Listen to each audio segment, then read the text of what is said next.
Bem-vinda ao canal do professor Álvaro Bruno para mais uma videoaula da Escola Bíblica Dominical de Jovens da nossa querida CPAD, Casa Publicadora das Assembleias de Deus, a livraria e editora do povo de Deus. Em todo o território nacional você encontra uma loja da CPAD. Aqui em São Paulo, onde estamos, a loja está na rua João Tobias, 360, na estação Belém do metrô, bem ao lado do novo templo da Assembleia de Deus do Belenzinho. Ali na CPAD você compra livros, bíblias, revistas e todo o material evangélico para o seu crescimento espiritual. Também no térreo do novo templo da Assembleia de Deus do Belenzinho, você tem a livraria da associação.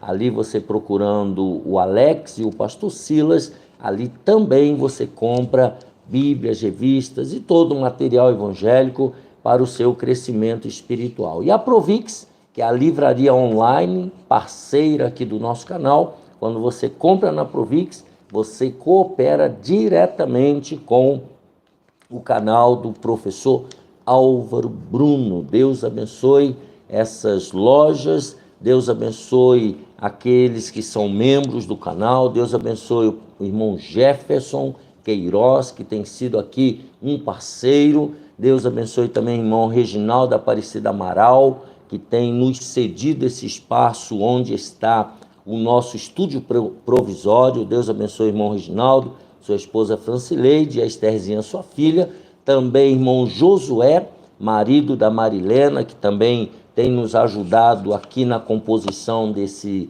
cenário. Deus abençoe também irmão Vinícius, que coopera com a iluminação, e todos os irmãos que estão orando por nós, que estão apoiando esse projeto. Se você tem sido abençoado, aqui embaixo tem a chave Pix, o DDD é 11 989 15 6905. Você pode ser um membro do nosso canal, pode ser um patrocinador, pode nos ajudar enviando a sua oferta. Estamos, então, no segundo trimestre de 2025, da lição de jovens, tratando sobre Davi, de pastor de ovelhas a rei de Israel. É a lição comentada pelo pastor Marcos Tedesco. Ele é graduado em teologia, psicopedagogo e mestre em educação. E é também pastor auxiliar na Assembleia de Deus em Joinville, lá em Santa Catarina. Portanto, é um homem preparado também para nos ensinar a palavra de Deus. Vamos, sem delongas, não posso esquecer de te pedir, deixa aqui embaixo o seu gostei, se inscreva no canal se ainda não é inscrito, compartilhe essa videoaula com o maior número de pessoas para que elas também sejam abençoadas por Deus, e deixe aqui embaixo algum comentário, nem que seja um bom dia, uma boa tarde, a hora que você estiver assistindo, deixe algum comentário para que a plataforma do YouTube entenda que esse conteúdo é relevante e leve adiante esse conteúdo a outras pessoas. Vamos lá? Lição 2, 13 de abril de 2025, Davi, a excelência no servir. O texto principal está em Isaías 41:10, que diz: não temas, porque eu sou contigo, não te assombres, porque eu sou o teu Deus, eu te esforço e te ajudo e te sustento com a destra da minha justiça. Resumindo a lição, mesmo possuindo muitas qualidades, a presença divina na vida do crente é indispensável. Quais são os objetivos desta lição? Primeiro, conhecer as habilidades de Davi para realizar um serviço excelente. Segundo objetivo, refletir a respeito da excelência de Deus em nós, mediante a sua presença. Terceiro objetivo, compreender a excelência de Deus em nós para cumprir as difíceis missões. E quarto objetivo, identificar a difícil missão do jovem cristão. O texto bíblico está em 1 Samuel 16, do versículo 19 ao 23. E Saul enviou mensageiros a Jessé, dizendo: envia-me Davi, teu filho, o que está com as ovelhas.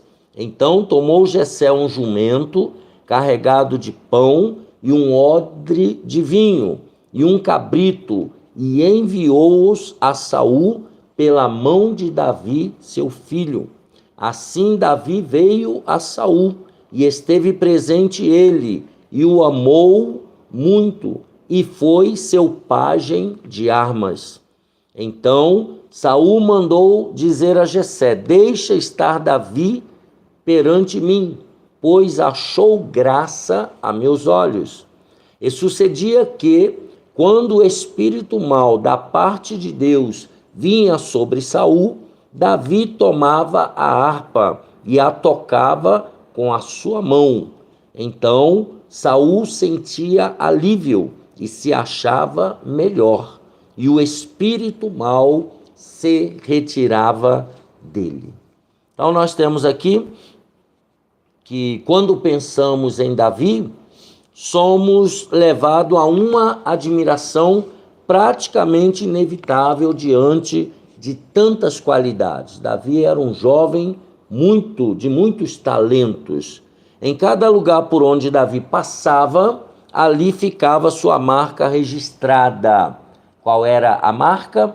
A marca da excelência. Ele fazia tudo perfeitamente bem.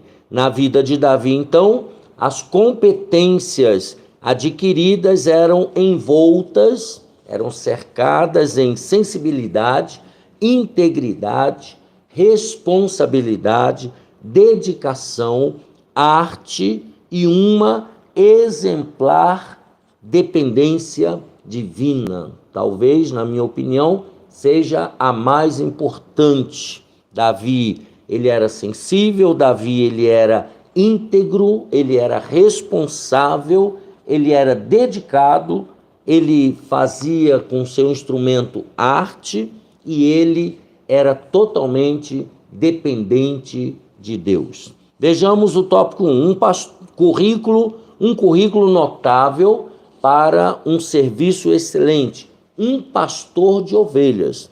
Quando os servos de Saul apresentaram as credenciais do jovem, 1 Samuel 16, 18, as referências mencionadas chamaram bastante a atenção do rei.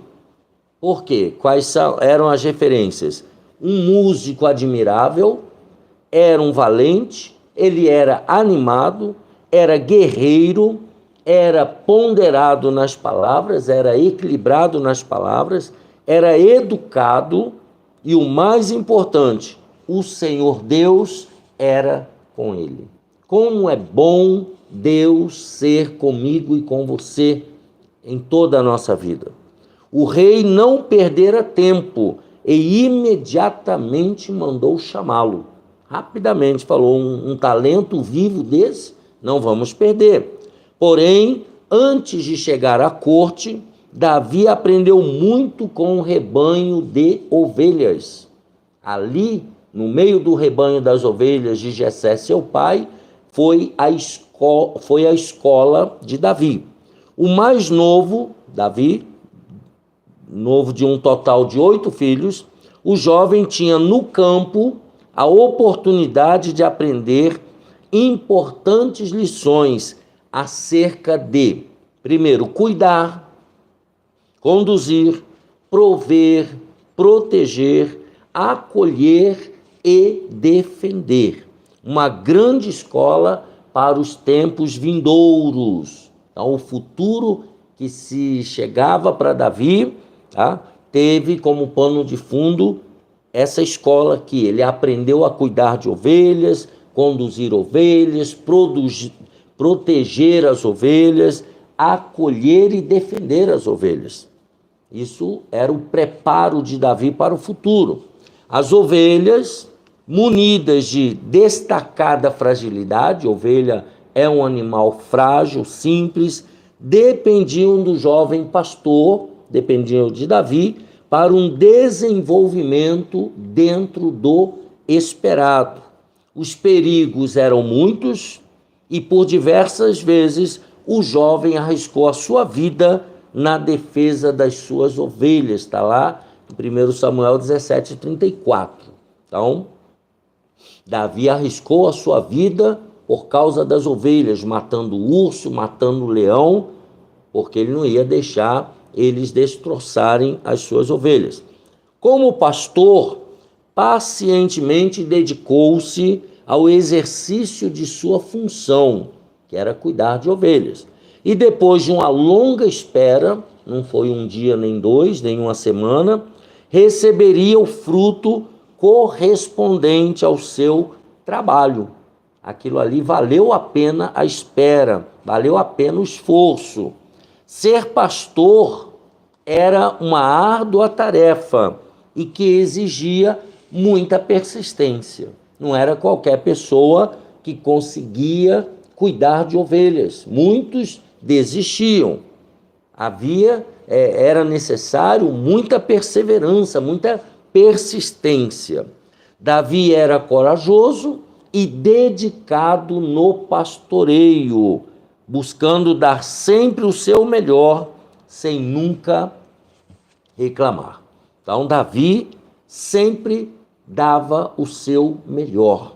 Isso aqui já é uma grande lição para mim e para você. Você toca um instrumento, faça o melhor que você conseguir. Você cuida de alguém ou de alguma coisa, faça o melhor. E principalmente, sem reclamar. Um dos grandes problemas dos hebreus, quando estavam ali durante 40 anos atravessando o deserto, foi a murmuração, foi a reclamação. E é o grande problema hoje de muitos crentes que trava o desenvolvimento da vida das pessoas, a vida espiritual, material, financeira, que é a reclamação. Cuidado, pare de reclamar.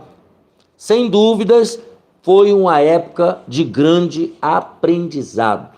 Ali, naquele período, foi, segundo os estudiosos, quando ele escreveu o Salmo 23, uma pérola dentre os 150 salmos. Então, ele era um pastor de ovelhas, né, e fazia o seu melhor. Ele era corajoso e destemido, subtópico 2. Davi também se destacava por ser corajoso e destemido. Se ele desse ouvidos ao que os demais falavam, jamais seria um vencedor. Se ele ficasse ouvindo as pessoas ao seu redor, principalmente na sua casa, ele jamais seria um vencedor. Tá? Como veremos na próxima lição, todos temiam o gigante, todo mundo lembra do Golias, e tinham motivos para não querer estar ali diante daquele grande e terrível homem de guerra. Nós vamos ver isso na próxima lição. Porém, Davi, ele era diferente dos demais. Ele já teve uma escola. Quando seu irmão Eliabe o advertiu, veja, o próprio irmão chamando a atenção de Davi, achando que ele queria se aparecer, ele não temeu as palavras. Está lá em 1 Samuel 17, do 26 ao 30.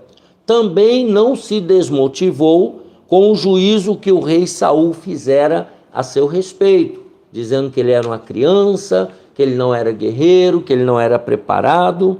Isso também está em 1 Samuel 17, do 31 ao 33.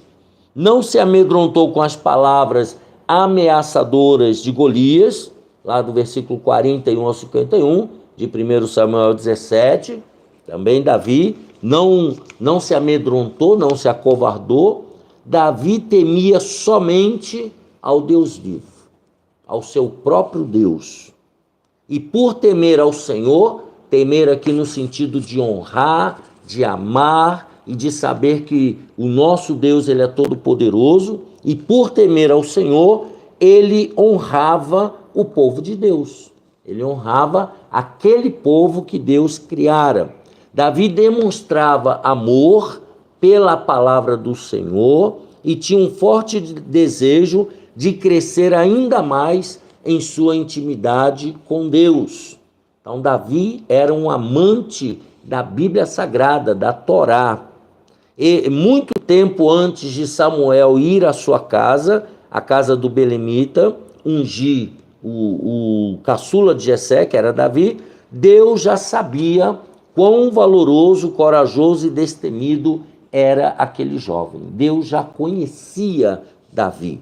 Deus nos conhece antes mesmo do nosso nascimento e sabe o que se passa em nossos corações. Deus já te conhece porque foi Ele que te fez lá no ventre da sua mãe, lá no ventre da minha mãe. Ele foi que nos formou. Então Deus já conhece quem eu sou, quem você é. Ele já conhece a nossa estrutura, Ele já sabe das nossas limitações. Portanto, fique em paz. Deus não te escolheu por acaso. Ah, vai esse aqui mesmo. Não. Ele escolheu porque Ele te conhece. Ele sabe do seu potencial. E aí ele coloca: devemos confiar em Deus e na sua fidelidade. Confie mais em Deus. Confie que Deus, Ele é fiel. Vamos ao terceiro. Então, Davi, ele era corajoso e destemido e Deus já sabia disso. Um músico excelente. Davi foi um músico que louvava ao Senhor. Isso aqui é fundamental. Você é músico, louve acima de tudo ao Senhor Deus, Criador dos céus e da terra. Com sua harpa bem tocada, já falamos que ele era excelente, sua voz suave e suas letras profundas foi muito usado nas mais diversas ocasiões. Então Davi tocava e cantava com excelência. Ele foi o autor de pelo menos 73 salmos, deixou letras que nos convidam ao louvor, à oração, à adoração, à reflexão e à busca por mais proximidade com o nosso Deus. Assim como ele escreveu esses salmos, deixando aí registrado para que a gente também pudesse seguir esse caminho de intimidade com Deus, esse caminho de excelência. Na musicalidade, o salmista expressava o quê? A sua fé, expressava seus sentimentos e expressava a sua profunda conexão com Deus. Davi era íntimo de Deus, a ponto de Deus dizer que Davi era um homem segundo o seu coração. Olha que coisa maravilhosa. Os salmos de Davi, eles nos levam a uma experiência de imersão, de mergulho nos textos bíblicos e seus contextos, bem como nos levam também a uma vital reflexão acerca da nossa realidade. Então, os salmos de Davi, eles nos levam a uma imersão, a uma profunda reflexão acerca da nossa vida e do nosso relacionamento com Deus. Eis alguns exemplos. Vejamos, em meio a episódios marcantes como as perseguições de Saul, ele escreveu aí o Salmo 34, 56, 59 e 142, celebrando a fidelidade de Deus no Salmo 18, quando arrependido pelo seu pecado, que ele adulterou com Betseba e matou o marido dela, Urias, no Salmo 51, um salmo de confissão de pecados. Em momentos de grandes provas, ele escreveu o Salmo 52, 54 e 63, entre outros. Então veja que Davi, ele registrava o seu entorno, os seus sentimentos, as suas circunstâncias. Por que você não faz isso também agora? Escreve aqui embaixo algum testemunho, alguma situação difícil que você esteja passando, que a gente possa orar por você, colocar você no nosso caderno de oração. Davi escreveu também salmos messiânicos, salmos acerca de Jesus, falando da glória e dignidade do Filho do Homem, de Jesus, Salmo 8, fazendo referência à ressurreição de Jesus Cristo, no Salmo 16, abordando os sofrimentos de Cristo na crucificação, Salmo 22, entre outros. Então veja que Davi, além de um excelente salmista, ele era profeta. Deus estava dando a ele revelações acerca do futuro, 1000 anos depois, para falar do Messias, do que iria acontecer com Jesus. Ao entoar hinos de louvores e adoração, Davi era usado por Deus para acalmar o coração de Saul. Saul estava atormentado por espíritos malignos, medos, muitas coisas, e chamava Davi. Davi tocava a harpa e Saul acalmava. Quantas vezes somos envolvidos pelos hinos que, com as suas melodias e letras, nos levam a uma crescente busca pela presença divina em nossas vidas. Quantos hinos inspirados por Deus trazem alento ao nosso coração. Era assim com Davi. Número 2, o tópico 2, a excelência de Deus em nós mediante a sua presença. Número 1, a presença de Deus em nossas vidas. Algo notável na vida de Davi era o seu desejo pela presença de Deus em sua vida. Davi buscava incessantemente a presença de Deus na vida dele. O seu modo de pensar, as suas atitudes e o seu respeito pelo eterno refletiam essa realidade. Então, Davi, em tudo que ele fazia, Deus estava no meio. A bússola de Davi não era o seu eu, ele não era regido pelo seu egocentrismo, nem as percepções que os demais tinham a seu respeito, o que falavam dele. Não, o que dirigia a vida de Davi era o seu profundo amor e temor a Deus. Temor, aqui volto a insistir, respeito, reverência a Deus, cuidado com as coisas de Deus. Ele amava a Deus profundamente. Então isso era o que regia a vida de Davi.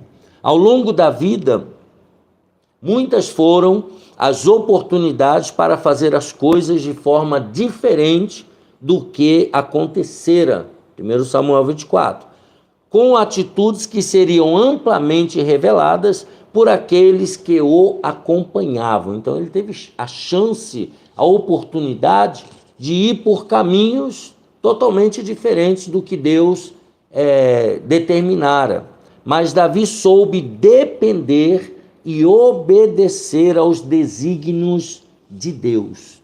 Ele esperava em Deus, ele buscava a Deus. A busca pela presença de Deus em nossas vidas é um anseio profundo e inerente ao ser humano.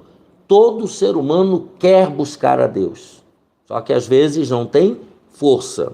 As histórias bíblicas nos revelam muitos homens e mulheres que buscaram ardentemente um relacionamento com Deus e, em decorrência dessa prática, tiveram grandes experiências. Então, eu preciso querer ter um relacionamento com Deus e eu tenho que buscar esse relacionamento com Deus. Depende de mim e depende só de você.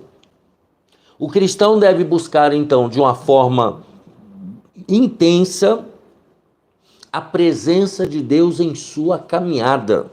Assim, sua vida terá um sentido mais elevado e o seu coração estará em sintonia com o Criador, permitindo que viva intensamente para a glória de Deus. A sua vida e a minha vida tem que ser vivida para a glória de Deus. Mas também necessitamos dessa conexão para que seja possível enfrentar as dificuldades do nosso cotidiano. Sem Deus, muitos de nós vamos sucumbir ao nosso cotidiano, aos problemas, às dificuldades da vida. Por isso ele diz, jovem, e eu estou falando para você na língua, na voz desse escritor, jovem, busque incansavelmente a presença de Deus e seja uma bênção por onde você passar. Onde você estiver, seja um instrumento de Deus para abençoar vidas. Subtópico número 2, o cristão e a sua espiritualidade. Quando o jovem cristão se permite ser conduzido pelo Espírito de Deus, o seu coração o impele a progressivamente buscar uma crescente intimidade com o seu Senhor.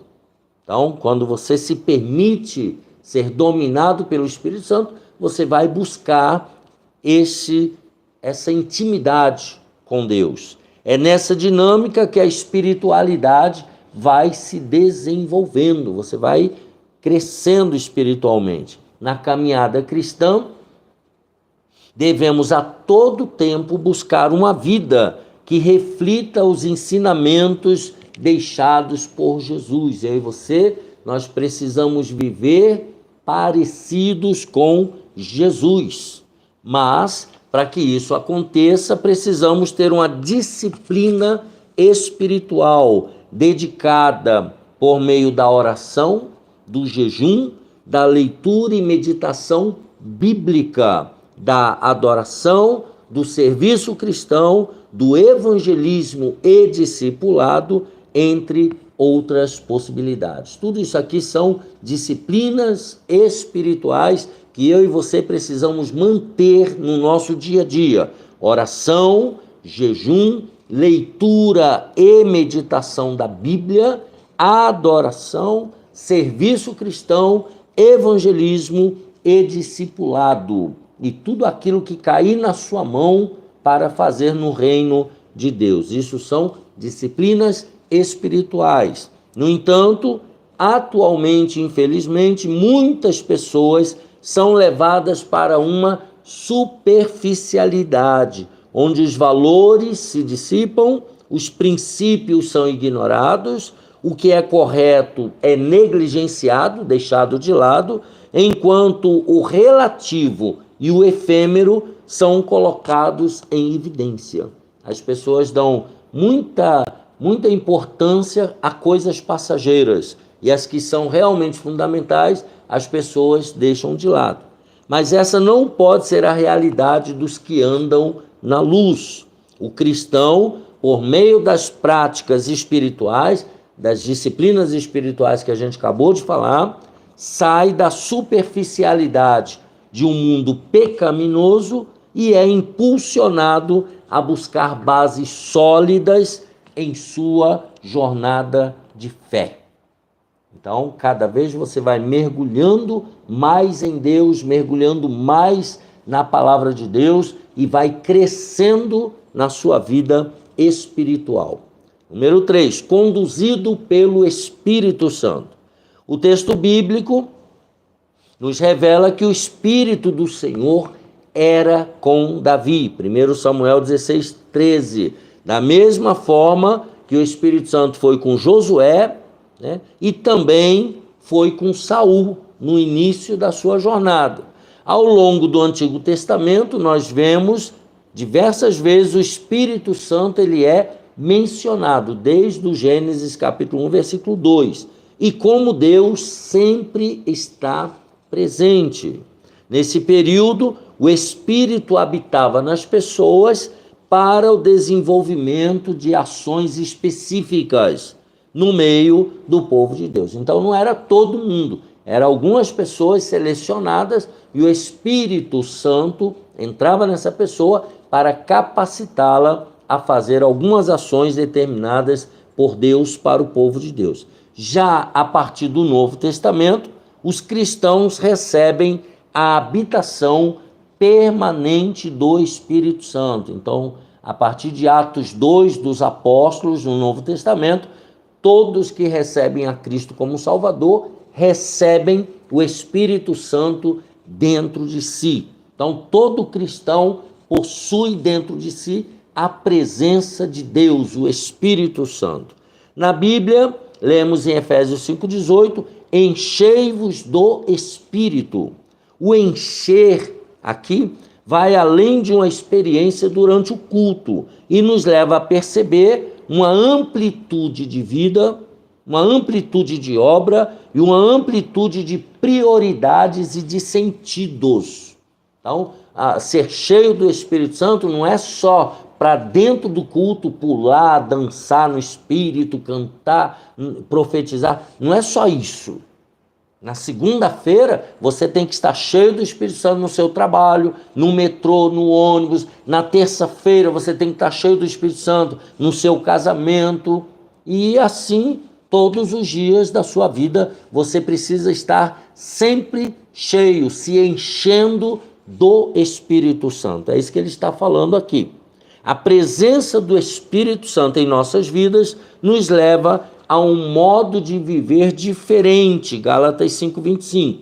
Como nos é preciosa essa verdade. Então a gente tem uma vida diferente quando somos cheios do Espírito Santo. Número 3, a excelência de Deus para cumprir uma difícil missão. Um rei atormentado. Saul foi escolhido e ungido por Deus para ser o primeiro rei de Israel. Guiado pelo Espírito do Senhor, ele conseguiu fazer um bom início do reinado, sendo admirado por muitos. Temente a Deus, chegou até a profetizar, 1 Samuel 10:11, e constantemente consultava o profeta Samuel, que era o representante de Deus naquela ocasião. Essa realidade durou por pouco tempo. Logo, o rei negligenciou a vontade de Deus, ele deixou a vontade de Deus de lado. Ele desrespeitou a lei de Moisés, a Torá, e passou a ter decisões infelizes e injustas para com o povo. Ele começou a ser um rei igual a outros reis, um rei não dirigido por Deus. Mediante tal comportamento, a rejeição divina não tardou a chegar. Então, em 1 Samuel 15, a partir do versículo 10, já começa Saul a ser rejeitado por Deus por causa do seu afastamento de Deus e da lei de Deus. Assim que o Espírito do Senhor deixou Saul, isso acontece lá em 1 Samuel 16, um espírito mau começou a atormentá-lo. Quando o Espírito Santo sai, entra um espírito do diabo, deixando-o inapto, incapaz para tomar decisões sensatas e violento para com os que estavam próximos a ele. Se tornou uma pessoa violenta.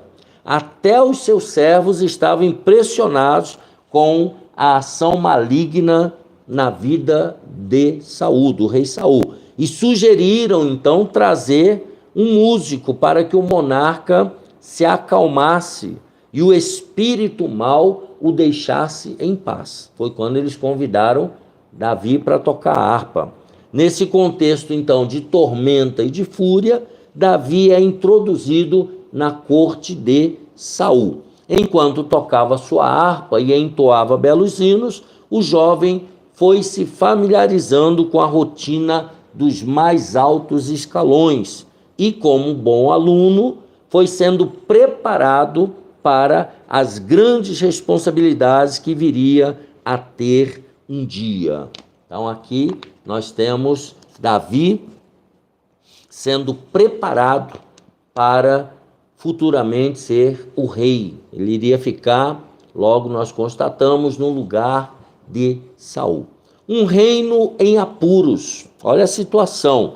Quando Saul deixou de obedecer ao Senhor, o Espírito Santo se retirou da sua vida e uma sucessão de falhas e atrocidades foram acontecendo. Ele ficou endemoniado. Esse é o resumo da ópera aqui.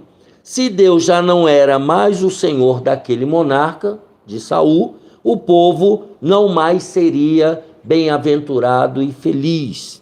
Sem Deus, isso é bom você guardar, o sofrimento é uma triste realidade. A imagem do líder, aquele que está em liderança, exerce uma forte influência para com a vida dos liderados. Se o rei é ímpio, os súditos sofrem. Se o líder é imprudente, os liderados amargam as privações. Com a ruína de Davi e a ascensão de com a ruína de Saul e a ascensão de Davi, um novo tempo chegava para Israel. O povo se alegrava e era edificado ao ver na prática a fé, a devoção, a fidelidade e o temor a Deus. Essa era o novo paradigma para o reino de Israel. Como resultado, então, dessa condição, Israel alcançaria em breve um dos períodos mais prósperos, melhor dizendo, de sua história. Até hoje, o reinado de Davi foi imbatível, não teve outro melhor. Qual a nossa difícil missão? E agora a aplicação. O cristão enfrenta grandes desafios, nós sabemos. O primeiro deles é pelo simples fato de que nós, cristãos, andamos na contramão do mundo. Nós somos considerados oposição. A cosmovisão, o jeito de agir, os valores defendidos, os relacionamentos, os valores sociais e morais, entre tantos outros, são, por essência, opostos ao que nós acreditamos.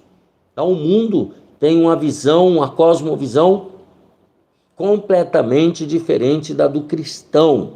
Por isso, nós somos perseguidos. Assim, pois, agimos assim, pois, do coração procedem as saídas da vida, e o coração do jovem cristão reflete Jesus. Eu e você temos que refletir a imagem de Jesus nesse mundo. O segundo desafio está ligado à nossa grande missão. Qual é a nossa grande missão? Anunciar as boas novas de salvação. Marcos 16 e 15. Ide pelo mundo e pregai o evangelho para um mundo que está imerso em caos e sofrimento. Então, entre os sofrimentos enfrentados, podemos apontar qual é o sofrimento. Os sofrimentos: violência, dificuldades econômicas e social, o hedonismo, as pessoas na busca desenfreada pelo prazer, a individualidade, as pessoas não querem dividir, o relativismo moral, né, não tem nada a ver, tudo pode, e religioso, né, igreja para tudo quanto é gosto, entre tantos outros problemas. Tá? A solidão assola multidões que vivem em cidades superpovoadas por pessoas que não mais conseguem se olhar nos olhos. Pessoas que já não querem mais ter comunhão. As pessoas estão se isolando, vivendo somente para si mesmas. Pessoas egocêntricas, egoístas, pessoas que só pensam em si próprios. Então, nós temos essa missão de pregar o evangelho da inclusão, o evangelho do amor e da santificação. Deus abençoe você e sua família. Terminamos a lição 2, 13 de abril de 2025, a lição de jovens, Davi, a excelência no servir. Um abraço apertado, deixa aqui embaixo o seu gostei. Deus te abençoe e te guarde. Até a próxima, se Deus quiser.